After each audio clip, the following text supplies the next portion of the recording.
Good evening, Tom. How are you? I'm doing great, Janet. It's great to be with you here on this next episode of our show.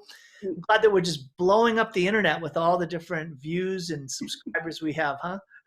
Not yet, and we've only had sex in the title once, and that one did do the best. So I don't. We're going to be talking about the traditional Latin Mass today, and I know we're not going to get sex in the title of that one. So this might be a dud, but we're trying to go ahead.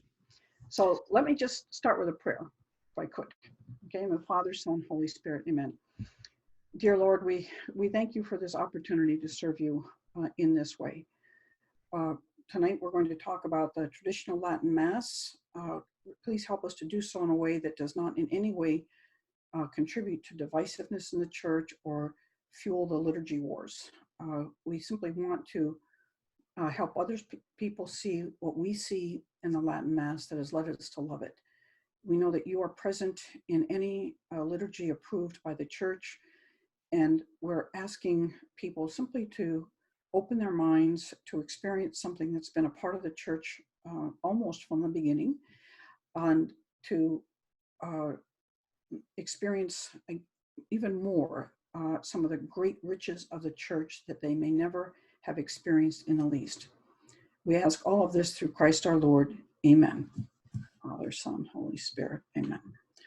Well, Tom, I don't know how long it's been. You'll have to tell me here how long you've been attending the TLM, but I'd like to know how long you have been, and you know, did you grow up with it all? You're much younger. I'd be surprised if you did. And how did you make a decision to come back to come to the TLM?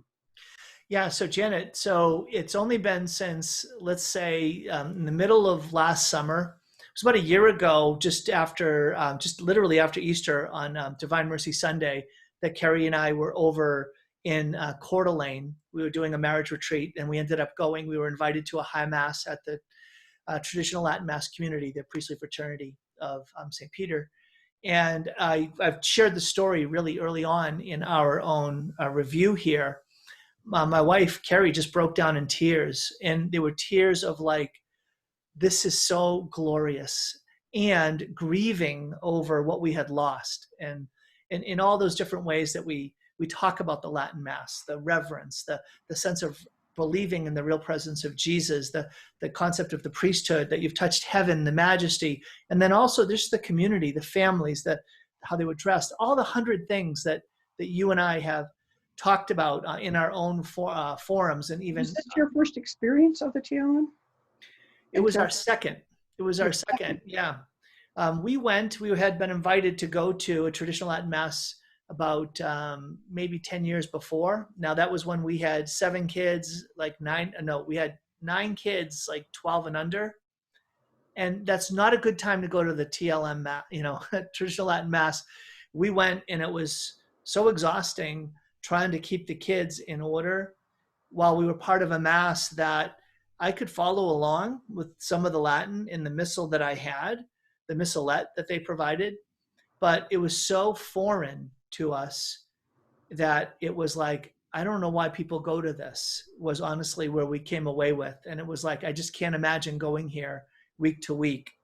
So that was just one experience, a touch point for us. And there were other elements as well we'll get into later.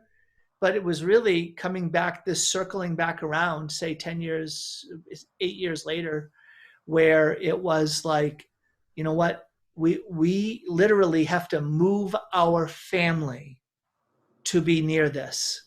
So we moved our family in many ways because of the dislodging encounter that we had at the traditional Latin Mass. That's how much it impacted us.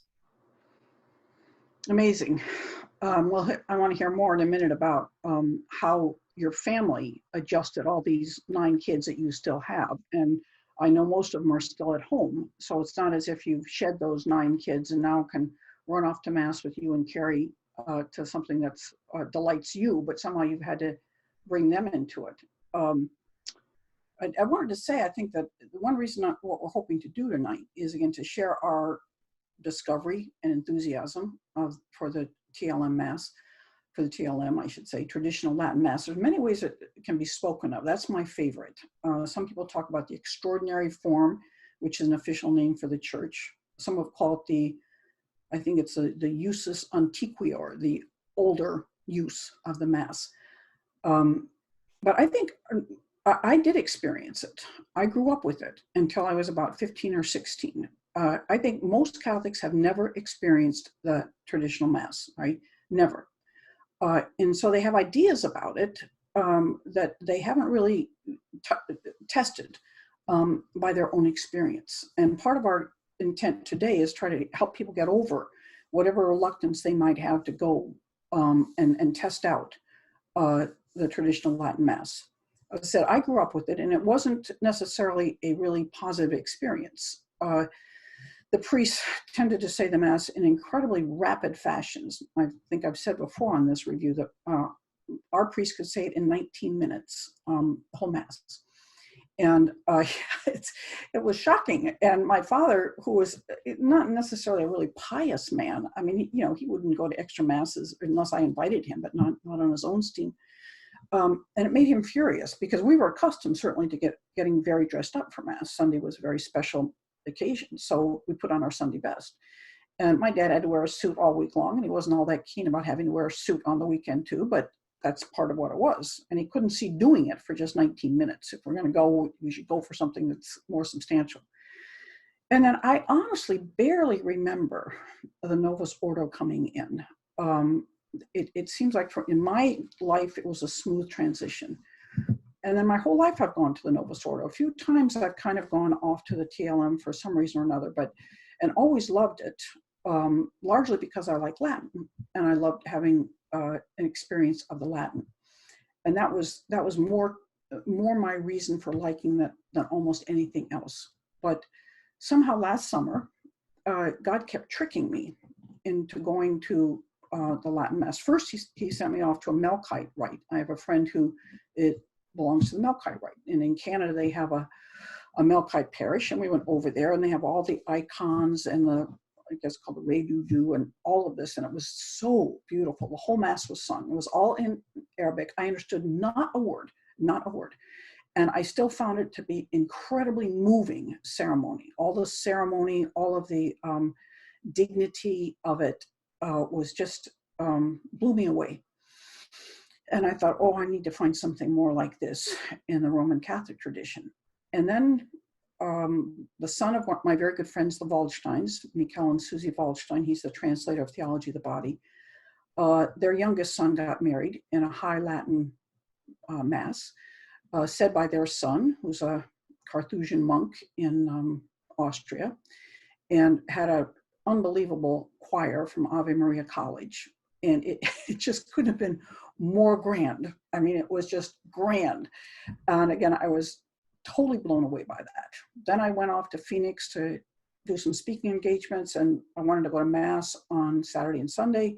The closest Mass, besides the sort of horrible Mass across the street, was at a Mater Dei community down the street, a Latin Mass community. So I got in an Uber and went down there 2 days in a row and fell in love. So all of a sudden I find myself I went to visit some friends in Dallas, and my very best friends in Dallas were always Latin Mass people. As a matter of fact, they were SSPX for a while and then came over to the FSSP.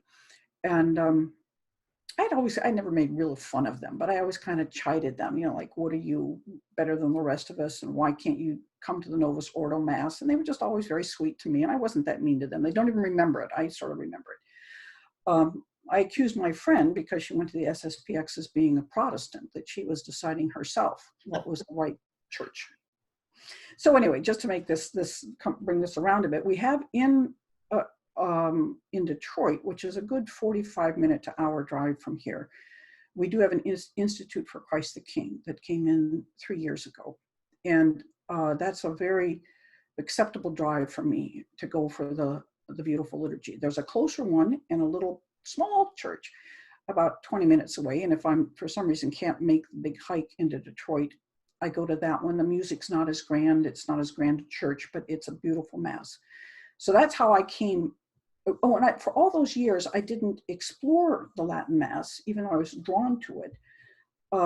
because I already felt that I was on the fringes enough by promoting Humanae Vitae.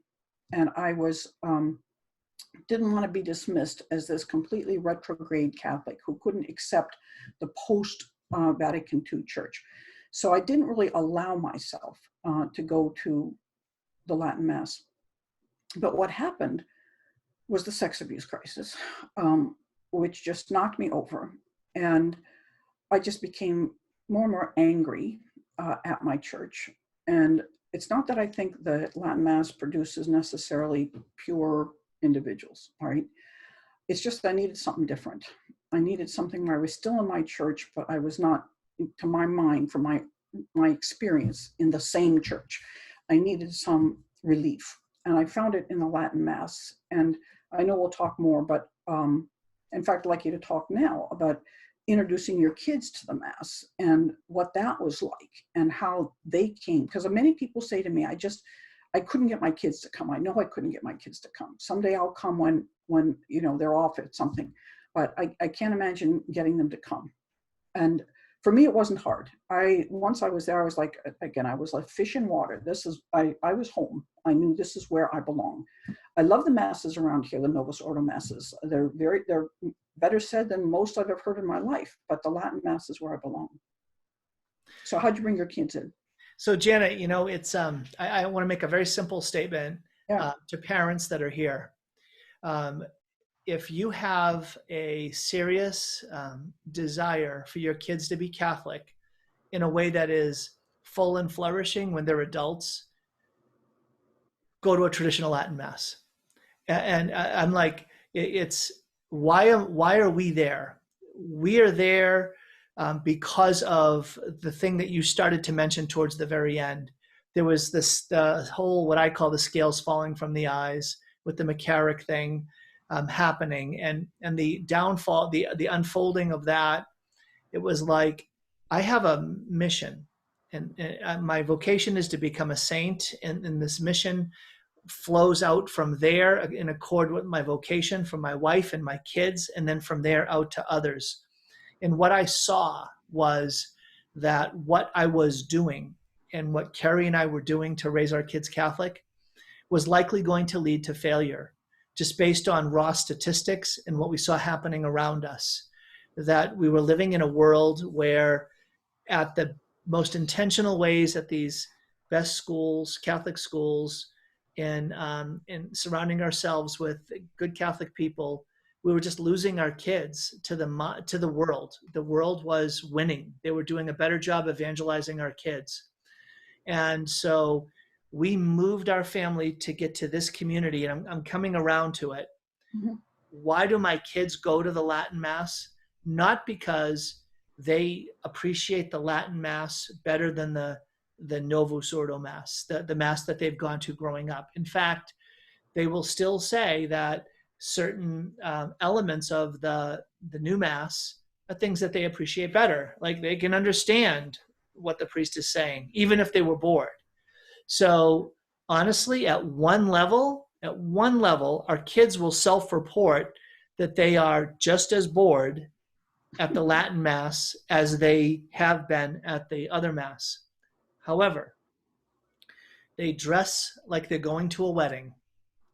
They wear long clothes. They always come to Mass early, and they never see anybody show up late for Mass. Nobody leaves after communion. Everyone is silent.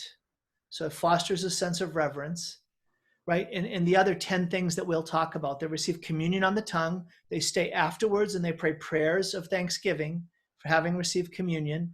They're going to confession about once a month.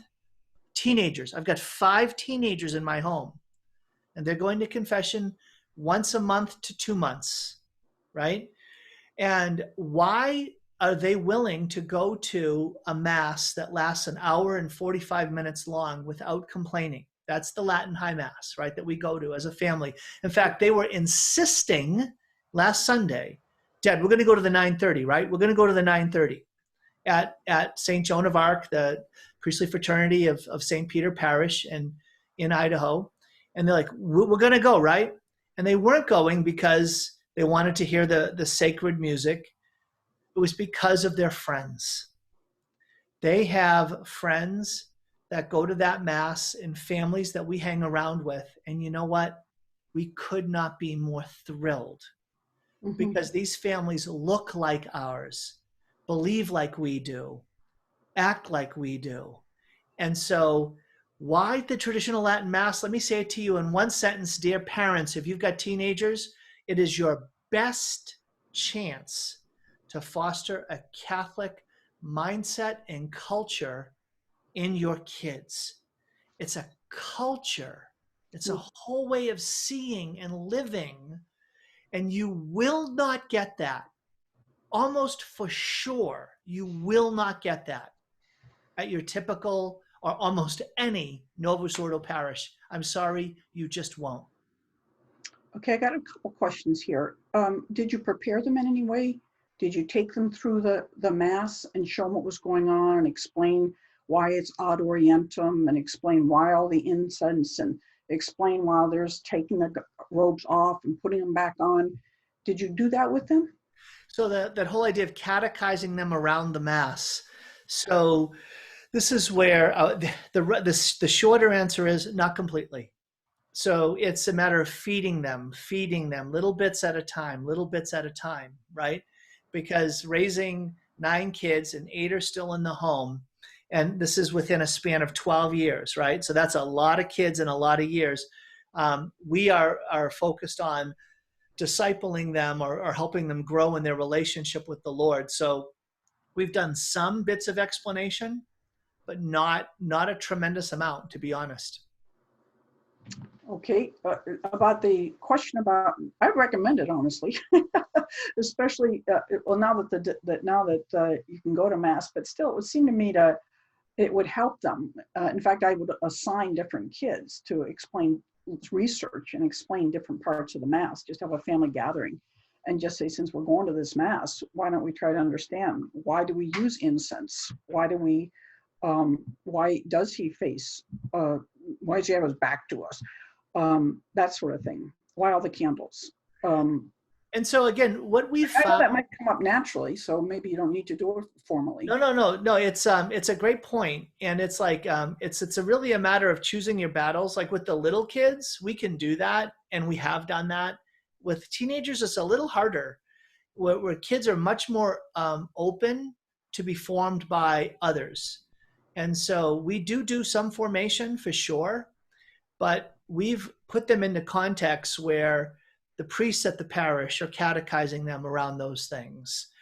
They go to a high school youth group where they had priests talk about the Novus Ordo Mass and the traditional Latin Mass and what it meant. So we are exposing them to it. You asked me, like, am I teaching them those things? No, we put them in front of opportunities for that to happen. But I haven't systematically walked them through the Mass. Maybe you don't need to, right? But okay, what about the objection that might be is that you're sort of living in a Catholic bubble, a Catholic ghetto. Yeah, no, I love it. It's really one of the most important questions because we left a home that we had lived in. We had lived in the Puget Sound area. That's the greater Seattle area for 20 years. And when we came over here to Eastern Washington, it was a Benedict option reality. We didn't know it by that name, but it was, they're like, well, there were 2 objections. One is you can't just flee the world. And the second one is, well, if you leave, then all the good people, what's going to happen to everybody else if people like you leave? So my simple response is, the first one is, well, if you want to say what I did was fleeing, then I followed the example of a guy named Joseph. So you can stay and let your kid be slaughtered, or you can follow the command of the Lord God who speaks through his angel and said, flee to Egypt, and there in that place, keep your children safe.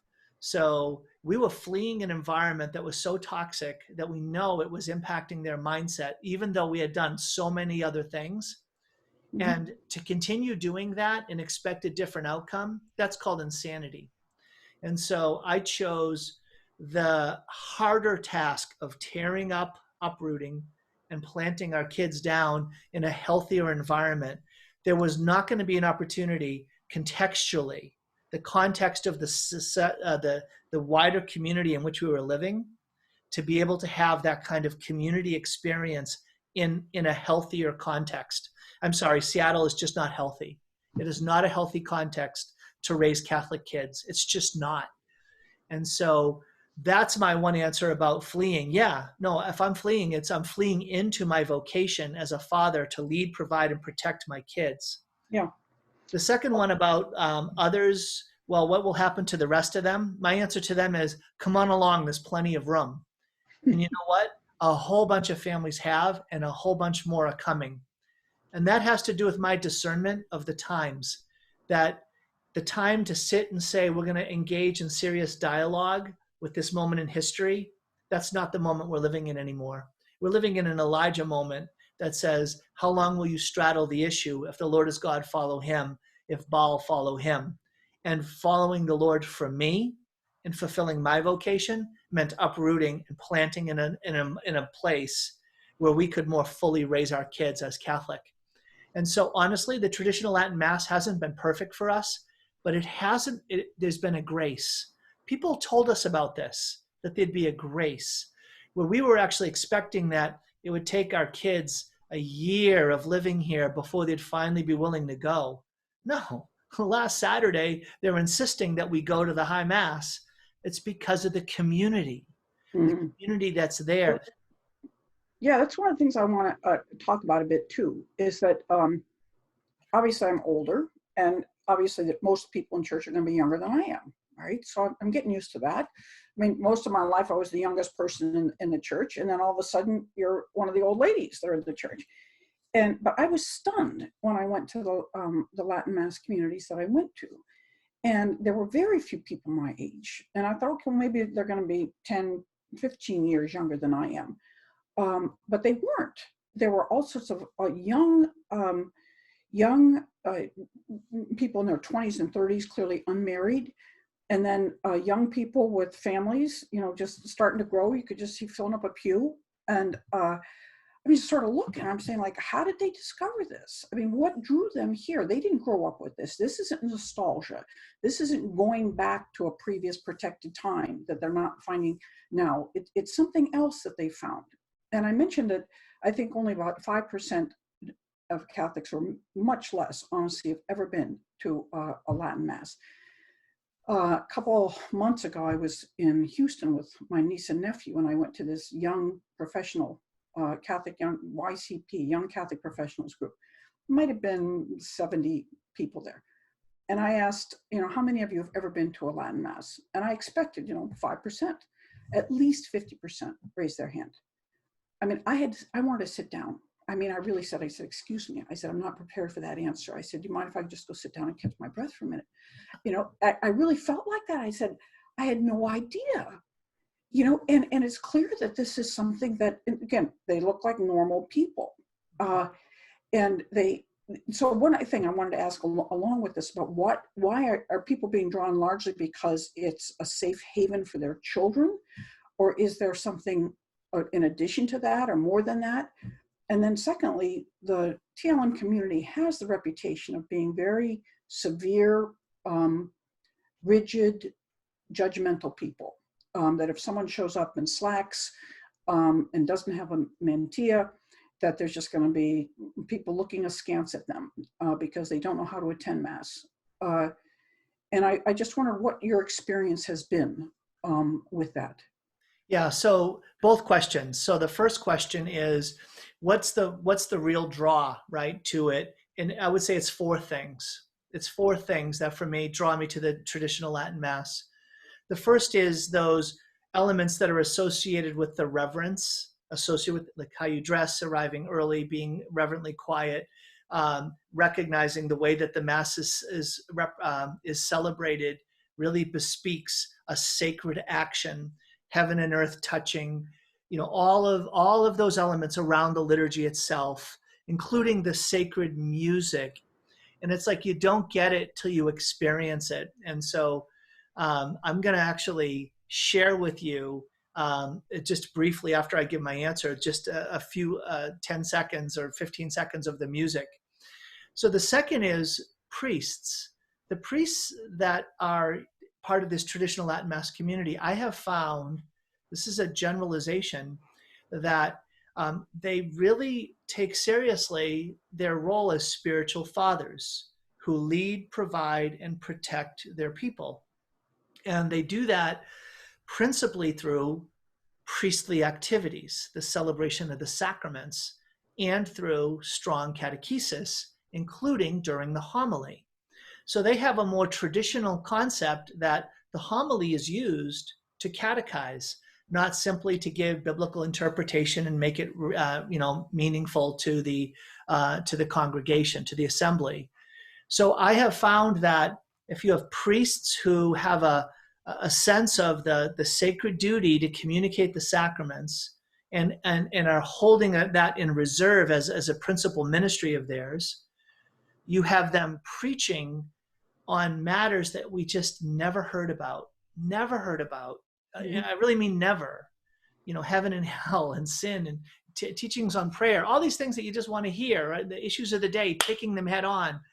The third is you have a community of people who actually believe what the church teaches, and they expect and want to be led into that teaching.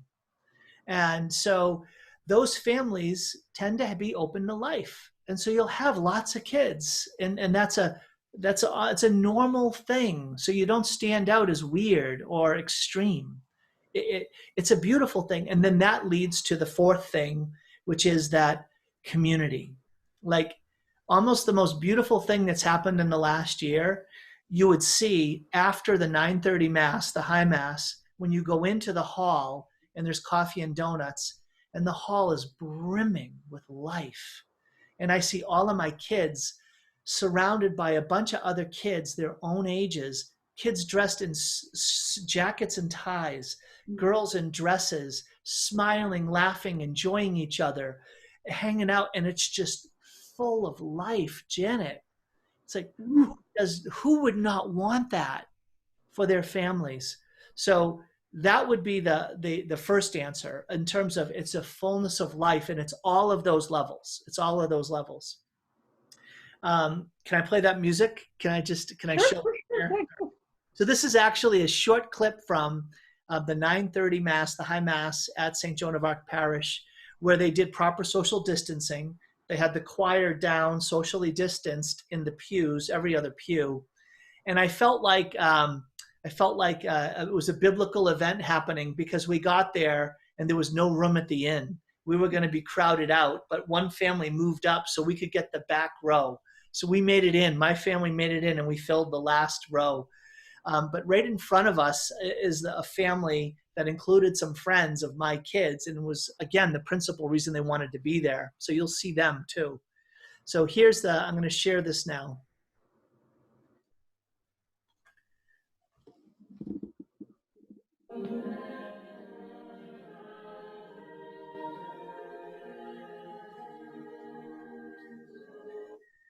Oops, I'm going to make that a little louder.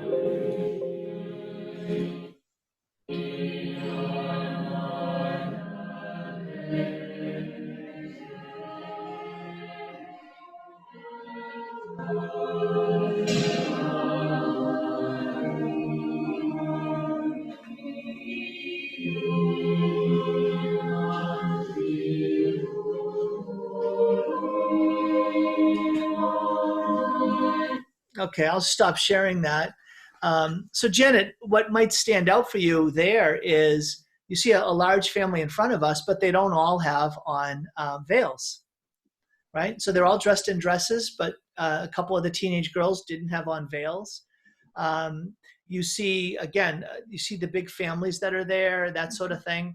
And so to answer your second question, we've been received but with nothing but open arms. That sense of they're judgmental, they're going to be looking at you askew if you're not, like when we first got there, like a number of our girls wore slacks, right? They weren't into wearing dresses, despite our efforts to say, you need to, really, this isn't acceptable. You need to move in this other direction. And it's a little bit of patience, a little bit of kindness, a little bit of mercy and love, and it washes over them. It washes over them. And so our daughters, our younger daughters are more compliant. They'll wear the veils. Our teenage daughters, we got them nice hats, stylish hats. So it's a head covering that they can feel good about. And so we're allowing them to be drawn into the beauty, right? Beauty can be authentically seductive. It seduces you into its goodness. And so we know that the impacts that it's having, that they're kneeling, they're silent, they're reverent, how they're receiving communion, these things are going to wash over them, soak into them, and give birth to something beautiful, glorious, really, divine beauty. Mm-hmm. Will grow in them over time. Yeah. So I have not seen the harsh, critical, judgmental spirit. Almost, I can't even really think of a time where we were like had that like that, you know, the weird Mm-hmm. look. That's Mm-hmm. been our experience. Well, that's great. I mean, again, I haven't mixed a lot with the people who are at the service yet. I haven't gotten over to the coffee and donuts. Generally because, well, I have to have something to eat right away, but donuts I can't eat. So it's just a little, I should take my own thing, take my own banana or something. But I would say my overwhelming experience of the TLM are the two you certainly you've mentioned, that beauty and reverence. And even that little red booklet that helps you follow the Mass. It's got a prayer before Mass by Thomas Aquinas, and another one by St. Bonaventure. And I really need to get there early enough to be able to go through those slowly and really, really, really get into that mindset. I'm thinking, why doesn't the Novus Ordo have these kinds of prayers that you really expect yourself? No one's telling you how to do this, but once you read those a couple times, you go like, oh, I need this to get myself ready for what's coming. And there's really the sense like, and I don't want to rush through them. I want to really pause at almost every phrase and say, why did Thomas Aquinas say that? And how does that apply to me? And it just really gets me. I've been doing it even here at home while I'm watching it on the screen. I want to do those before Mass prayers.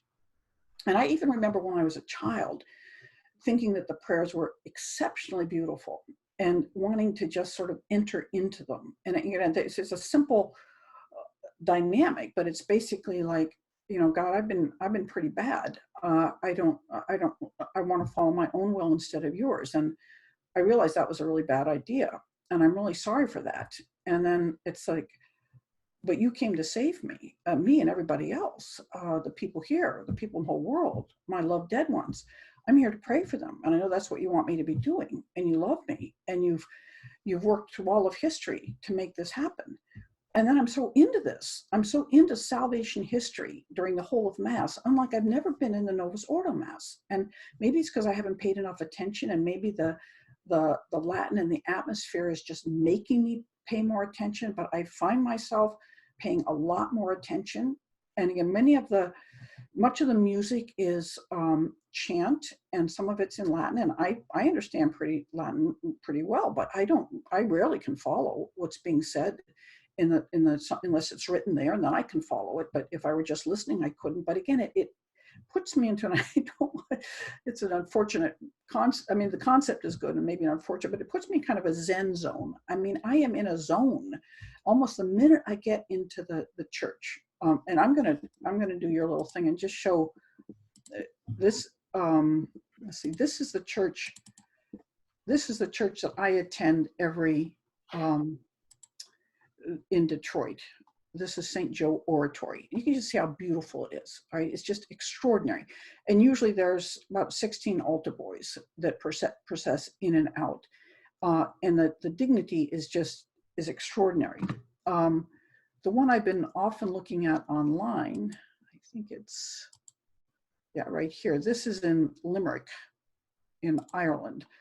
And again, I just find this church, just the whole kind of theater aspect that it has, everything's divided up. And this week they had the a Marian shrine, which they often don't. And there you can see that altar boy with You're his. gonna have to share it, Janet. I'm not. Not You've seeing stopped this. sharing, so you'll have to share it Oh, again. sorry. I probably That's have to unshare and then share again. I think they only let you do it so often.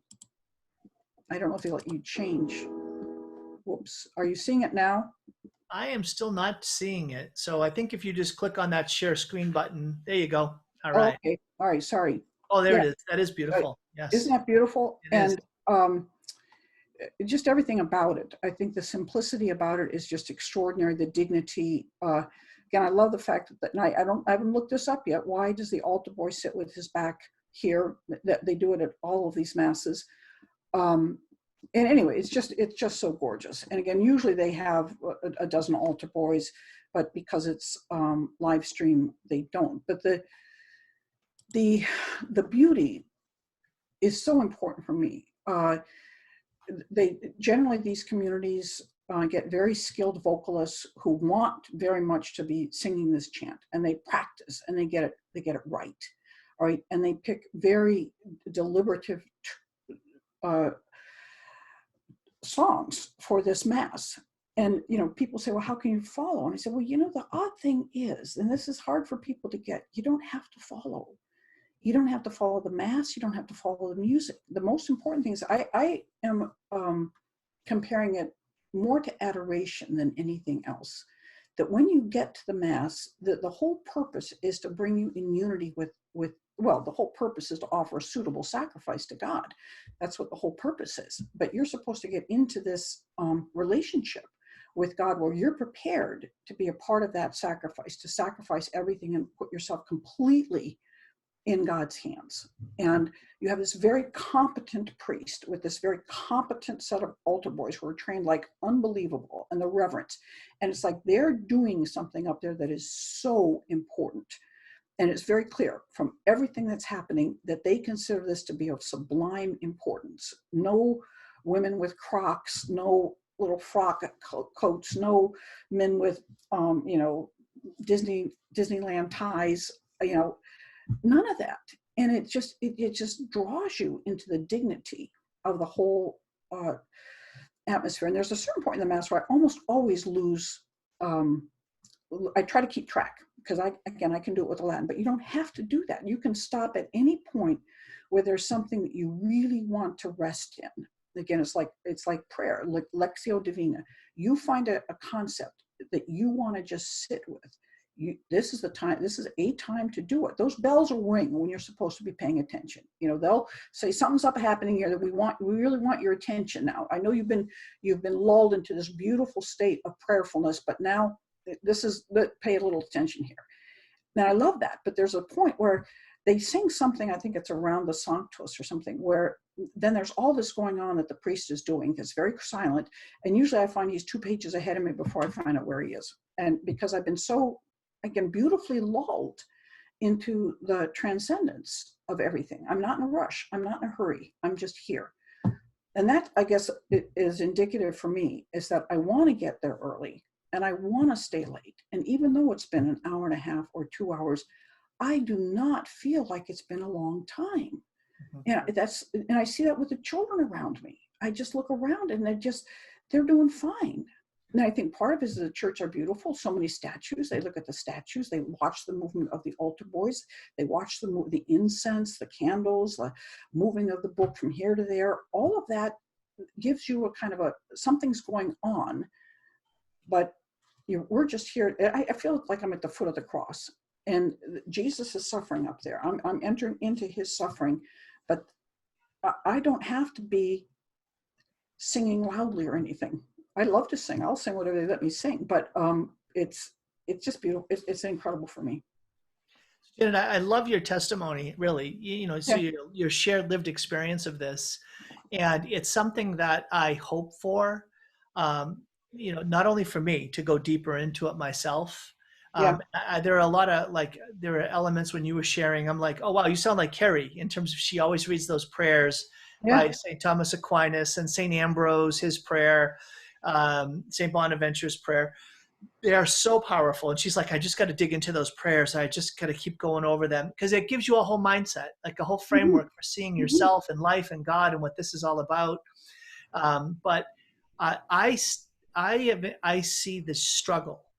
I see mhm. the struggle that's involved for Carrie, for the kids, and even for me at times, because I'm so used to like the new mass where I understand every word, and I have, let's call it a deep appreciation for the new mass, so that for me, it was a place of encounter with Jesus and his personal call to me to full conscious active participation.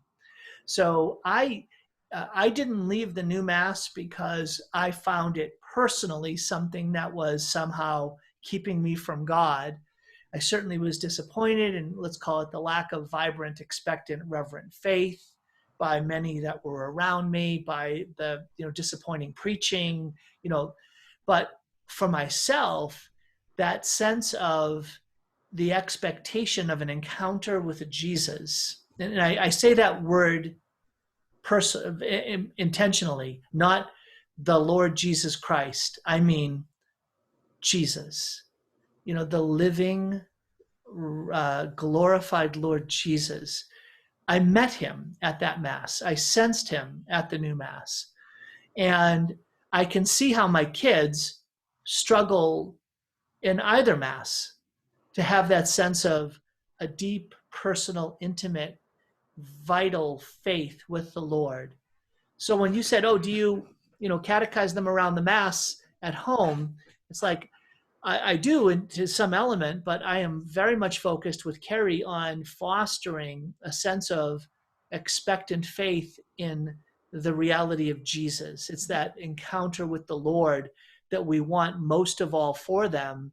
That um, the traditional Latin Mass has certain advantages for sure, but I think there's also, let's say, there's a strength that the new Mass has because of its very nature. It's dialogical. If its very nature, it involves the people of the community in more overt ways, in things like the sign of peace, in things like that sense that you're there with other people in the community. The priest is in dialogue with you. So I think there are dimensions of our life of faith that the new Mass highlights in ways that are harder to access in the traditional Latin Mass. Yeah, I'm not there, but I mean, I'm glad you feel that way. And I mean, every time I say anything on Facebook, I get a lot of people who give that testimony. Mhm. Um, Unfortunately, except really honestly where I am now, where I think I'm seeing some of the best of the Novus Ordo liturgies that I've ever seen. But for the years that I spent with my mother in a small town, oh my gosh, it was, and it still is. I mean, I have to use the word torture. To attend. I mean, even now, I hope none of those people ever watch this and put any of this together. But again, a woman who can't sing worth beans and strumming the guitar, and she's just always done it, and nobody feels comfortable saying to her, maybe it's time for you to step down and get someone who has some ability. Then it just seems maybe that small town stuff where whoever steps up and says, "Let me do it," we let them do it. And you say, but I mean, I remember one time saying to my nieces and nephews, a mass I was going to in their city, and they had someone who was not a good cantor, and I said something like, "Why would they have her cantor?" And they all looked at me like, "What's wrong with you? We all take turns, and it was her turn." And I was sort of saying, well, this isn't a thing of taking turns. That's again, it's almost like Little League. Yeah, well, in Little League, you let everybody take a turn, but when you're in the major leagues, you play the best players because that's the stage at which Rationale says liturgy is not letting everybody take their turn. It's giving the Lord your best. Mm-hmm. We were at total odds on that, and so for me, a lot of the experiences that there's that at the TLM, that's really the sense that we're giving God our best, Yep. not something No, that's, no, I yeah, get that. I get that. In yeah, fact, you can't even get in the choir at St. Joan of Arc. There's no room. You yeah, can't even get in. And altar servers, there's no mass for the boys to serve, and they've got to go through months of training before they would even get to be able to be on the waiting list to be able to serve. So there's that sense of, Yeah. wow, there is a serious degree of recognition around quality and commitment and attraction to that. What a wonderful problem to have, right? Yeah, well, at the Mass, the Novus Ordo Mass at the parish I go to here, they must have 12 altar boys. And again, you have to vie to get in. They are so disciplined and well trained. I almost want to cry every time they proceed in. And actually, they have more dignity than some of the priests and deacons, and actually more dignity than almost every Eucharistic minister. And I can't get over the fact that all the altar boys are wearing a cassock and then what is it, chasuble and just polished black shoes and precision. And then you get these Eucharistic ministers in just anything. And you say, like, the contrast for me is severe. It's like, why do the altar boys have to, and they walk around, with absolute precision, turning on a dime and everything. And some of the priests just lumber, up and down everything. It's saying, like, I don't, it doesn't work for me. The dignity really works for me. So Yeah. So my general sense is, Janet, when we talk about like all the factors that are needed to have a flourishing Catholic family today, Yeah. you want the reverent Mass, you want the priests that are spiritual fathers who really preach the fullness of the church's teaching, and you get a vibrant community of families who believe the same thing in a context that is healthy and not that toxic. You put all those factors together. The alternative is parishes that don't have that, in my own humble opinion, are just going to collapse. They're just not going to be around in 10, 15 years. And I think coming out of this coronavirus, you're going to see a diminishment, and that diminishment is going to have economic impact. People are going to get older and die. More of the nuns are going to disappear. Parishes are just going to close. They just are, because the culture that we're living in is doing a far better job of evangelizing Catholics today, young Catholics, than the church is. The church is not producing vibrant, missionary, saintly people who want to give their all for the Lord. Another question would be that some people say the TLM community is very inward focused. Yeah, and it's not discipleship. It doesn't evangelize. It homeschools their own kids. They have their own social events. They have everything, and they're not really going out into the culture to evangelize. What's your response to that? I agree. You agree? I agree. I actually think that I was talking, in fact, today with a Catholic theologian that you probably know him, and he goes to one of the largest traditional Latin parishes in the country, and we were talking about this issue, and he's like, yeah, they've tried now to get in the back door a way of presenting to the community the idea that we're going to do outreach beyond the parish itself. And it's starting to get some traction, but boy, it's been hard. And so I can remember, and anecdotes aren't that helpful, but I remember talking to a real solid family that had multiple siblings in multiple families in the traditional Latin Mass parish that I go to. And I was saying, you know what, I'm so excited that we are going to take what we have here, this incredible gift, and we're going to bring it to the world. We're going to bring it to other Catholics. And she was like, no, I don't want to go outside. Let's keep them tight. Let's keep them close. Mm-hmm. The spirit of let's keep them close is very strong. That's a very strong element that we've encountered. Again, not judging us, but a sense of literally the phrase, keep them close. Mm-hmm. So that's where the homeschooling, that's where the hang out around with other families. And I'm like, no, we have to evangelize. This is the reason the church exists, to evangelize. And that is not strong in our parishes. The closest thing would be pro-life initiatives. Go stand and pray in front of abortion clinics for an end to abortion. That would be the closest thing that I've seen to evangelistic outreach.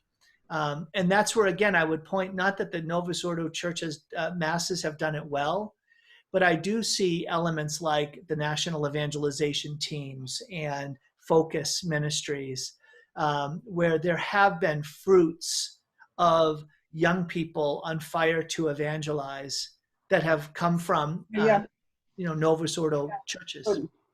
Where I see it, and I haven't, I'm relatively new to the community, and I haven't really been sensitive to what kind of outreach there is for a lot of things.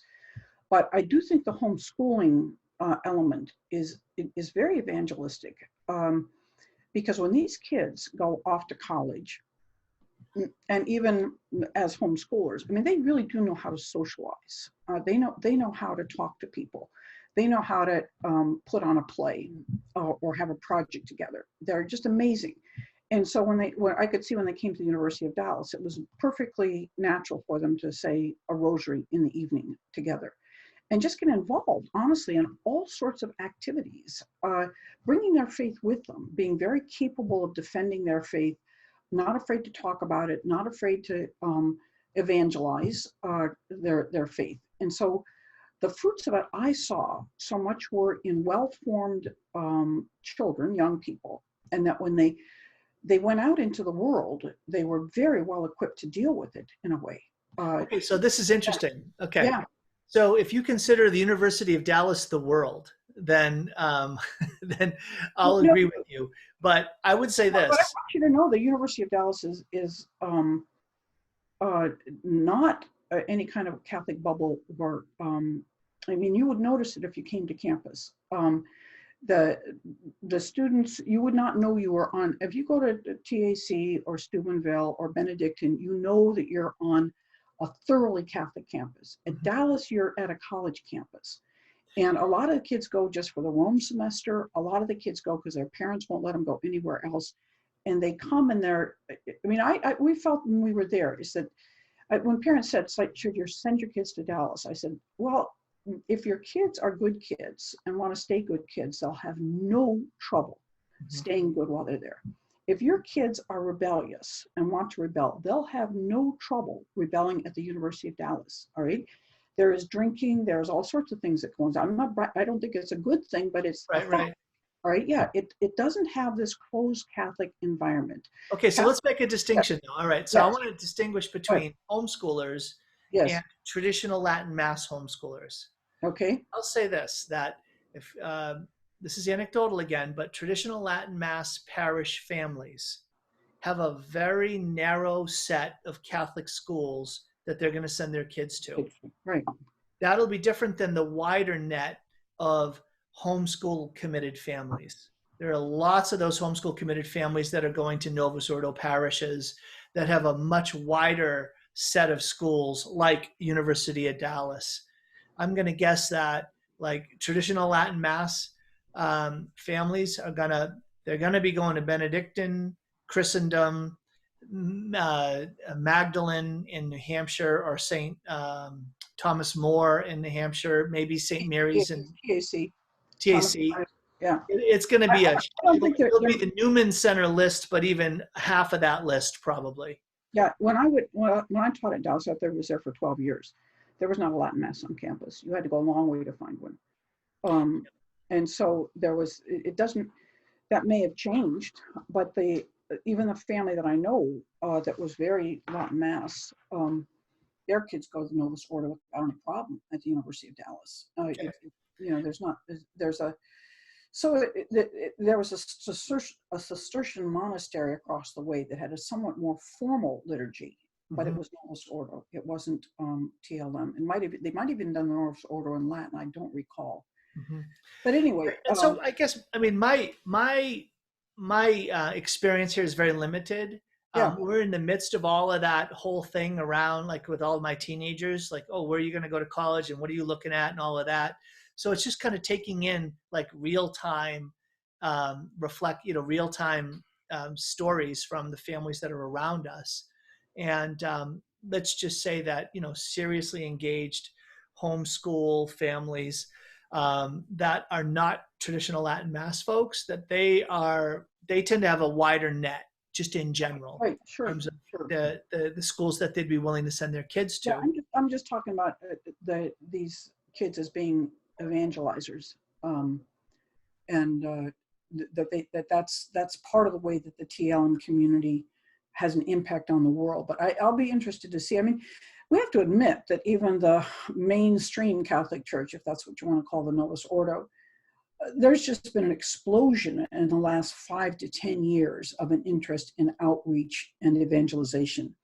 It's not something that's been sort of embedded in the Novus Ordo community either. I mean, the parish I'm in has exploded in the kinds of different initiatives that we're doing as an evangelizing parish.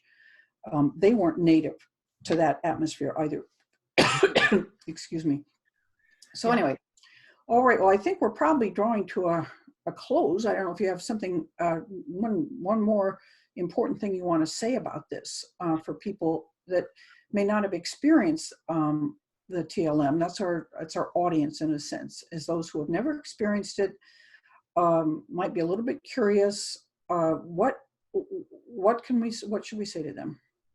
I'd say this: it's not magic, meaning you go there and cause and effect. If you go there, you're going to, by necessity, have a certain outcome, but it is supernatural. You will come to quickly distinguish between the reality of the reverent celebration of a sacred liturgy, the holy sacrifice of the Mass, and just how casual the typical experience you've had with Mass is.